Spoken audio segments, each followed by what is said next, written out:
Hello everyone. तो बताना मैं कैसी लग रही हूँ। ये मेरा आज का लुक, और मैंने लेंस भी लगाए हैं। वैसे मुझे इसकी आदत नहीं है। तो आज का मेरा लुक ये है। तो ये देखिए वो जगह है जहाँ पे शादी होनी है। टेंट लगा हुआ, बहुत बड़ा टेंट लगा हुआ था। और ये मेरा पूरा लुक, बताना मैं कैसी लग रही हूँ। मैंने वैसे आई मेकअप अपना लाइट ही रखा है, क्योंकि मुझे डार्क पसंद नहीं है, हैवी सा लगता है। तो थोड़ा मैचिंग सा था, क्योंकि मेरे लहंगे में जो एम्ब्रॉयडरी थी वो मतलब मेरे आई मेकअप से मैच कर रही थी। तो इसी तरह से ये मेरा लुक है। तो ये देखिए, बताइएगा कैसी मैं लग रही हूँ। वैसे मैंने ये नेल्स लगाए हैं पहली बार, तो मुझे इतना ज़्यादा पसंद नहीं है बड़े नेल्स रखना, इसलिए मैंने ये लगाए हैं। तो बताना कैसा लगा। मैं वही बता रही मेरे आई मेकअप के बारे में।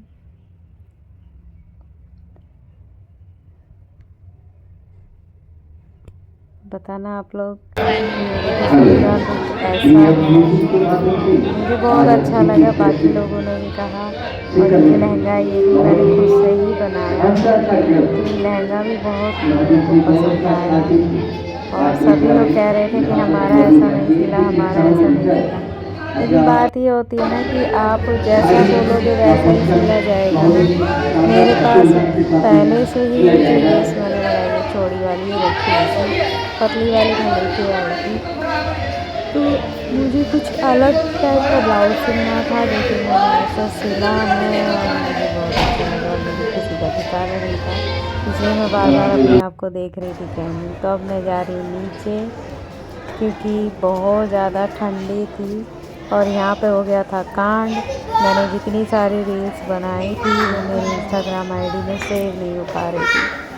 तो मैंने अलग से डाउनलोड की थी, लेकिन फ़ोन की मेमोरी फुल हो गई थी और मैंने कुछ वीडियो डिलीट की थी, और मुझसे गलती से सारी 10-12 जो मैंने वीडियोस बनाई थी वो डिलीट हो गई थी।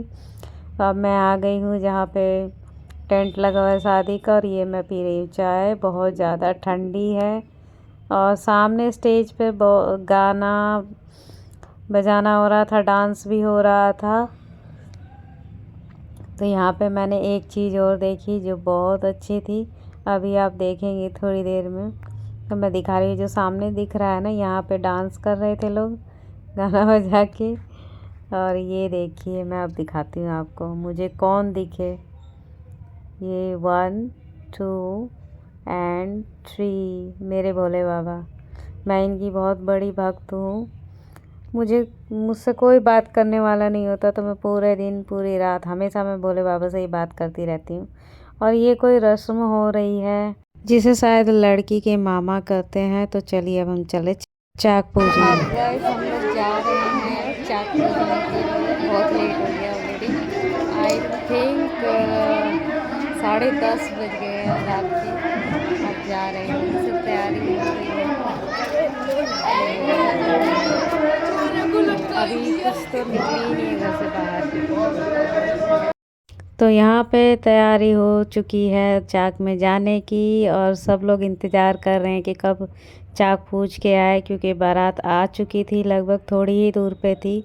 तो सब लोग बोल रहे थे कि जल्दी से जाओ, 11 बज गए हैं, चाक पूजने के लिए जाओ जल्दी, फिर वापस भी आना है।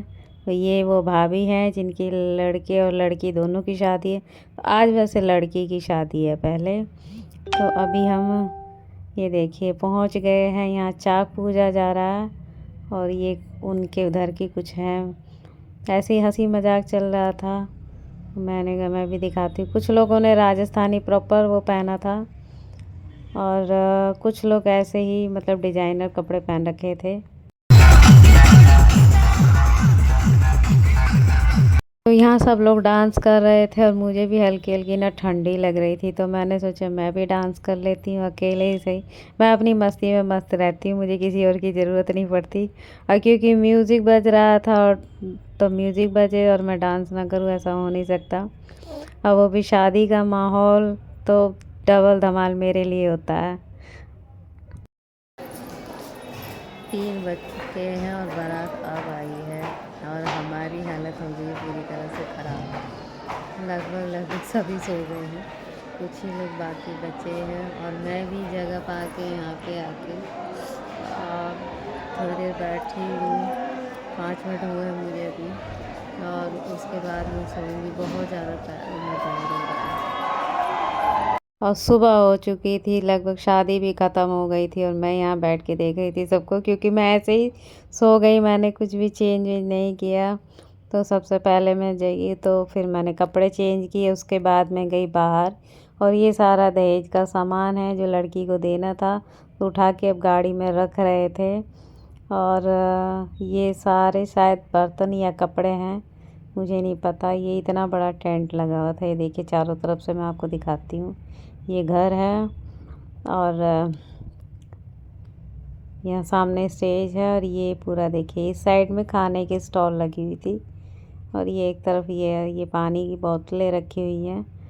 तो मैंने चाय ली और चाय पी के फिर मैं सारे जो और सामान दोबारा से लगाए गए थे, बर्तन वगैरह, कपड़े वगैरह देने लेने के लिए, और जो लड़की के कपड़े थे और लड़की के कुछ जो सामान होते हैं पर्सनल, वो सब सजा रखे थे दिखाने के लिए। तो वही मैंने सोचा मैं इसको भी शूट कर लेती हूँ। तो ये सब लड़की के कपड़े हैं और जो आपने पीछे देखी वो वैनिटी बॉक्स है, ये बर्तन है, ये उसकी अलमीरा है और ड्रेसिंग टेबल है और ये फ्रिज था उतना बड़ा। ये देखिए ये वैनिटी बॉक्स है। तो यहाँ पे सभी लोग फिर इकट्ठे हो गए थे कि मतलब कितना गहना हमारी तरफ से दिया गया है और क्या क्या दिया गया है। तो टोटल उसका हिसाब चल रहा था। तो मेरे ख्याल से शायद गहने और गाड़ी को लगा के 30 लाख के आसपास बैठा था सब कुछ, 35 लाख। तो अब ये लड़का लड़की देखिए दिखेंगे, ये है दूल्हा और ये दुल्हन है। अब विदाई हो रही है और बहुत ही ज़्यादा इमोशनल माहौल हो गया था, यहाँ पे सब रो रहे थे और मुझे भी रोना आ गया था। और ये भैया हैं, ये गोरखपुर के मिल गए थे हमें, तो मैंने फिर ये झालमुरा लेके खाया। तो शाम को अब लड़के की हल्दी का टाइम हो गया था, तो उसकी तैयारी कर रहे थे हल्दी की।